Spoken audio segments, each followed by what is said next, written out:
Good afternoon, I'm Laura Lissaplate. And I'm Hollis Meyer. Start the timer because we've got 4 minutes to give you all the news you need from Piedmont sports to national politics. You're watching The 4.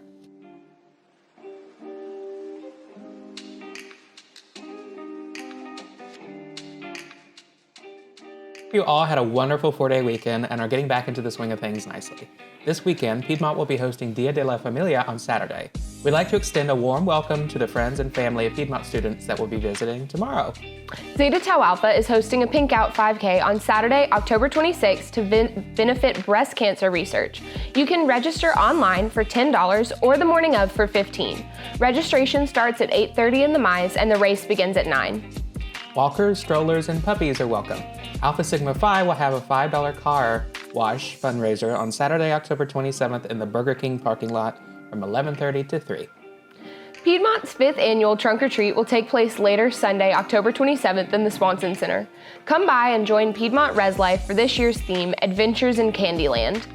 Team Piedmont will walk the streets of downtown Athens in support of the Leukemia and Lymphoma Society during the annual Light the Night event on Friday, October 25th at 6 p.m. Students will leave from the Classic Center Foundry Pavilion. T-shirts are available for $15. Email Dr. Julia Schmitz for more information. The men and women's soccer teams both had home games this past Tuesday at which they honored the life of Anna Whitlock by hosting a superhero out at both games. We're proud to announce that the Lions won both of their games. Overall, the Lions were very busy competing at home and away on fall break. You can catch up on all the scores and stats on the athletic page. At this time, the folks responsible for the 4 would like to take a moment of silence in remembrance of our dearly departed Atlanta sports teams. The Braves,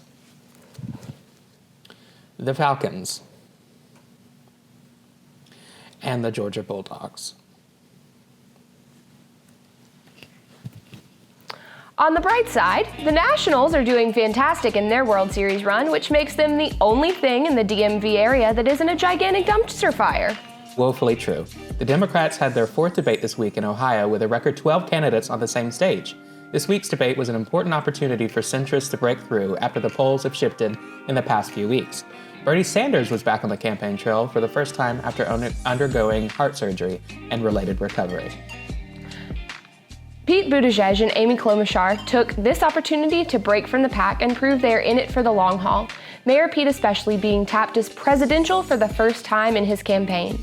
Nearly everyone on the stage took time to hit at Elizabeth Warren as she is a definite frontrunner at this point in the cycle. Biden and Warren got into it a few times during the 3-hour debate pertaining to healthcare, crime, and the impeachment inquiry, which is still going strong. Here's Jesse, one of our reporters, filling in for Hadley Cottingham with this week's opinion. So I had to think for a moment what to rant about this evening, and then it dawned on me. So let's talk about the toilets here at Piedmont that randomly flush like all the time. Like you don't even have to be sitting or hovering over the freaking thing, and it just flushes.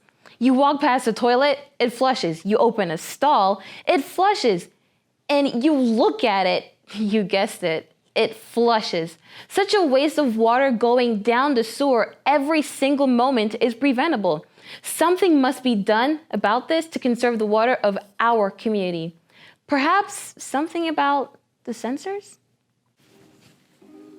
The student-run newspaper hit the stands Friday, and you can catch up on all the arts and entertainment around Habersham, including a review of Cabaret and a preview of the new art exhibit at the Mason Scharfenstein Museum, Flora and Fauna.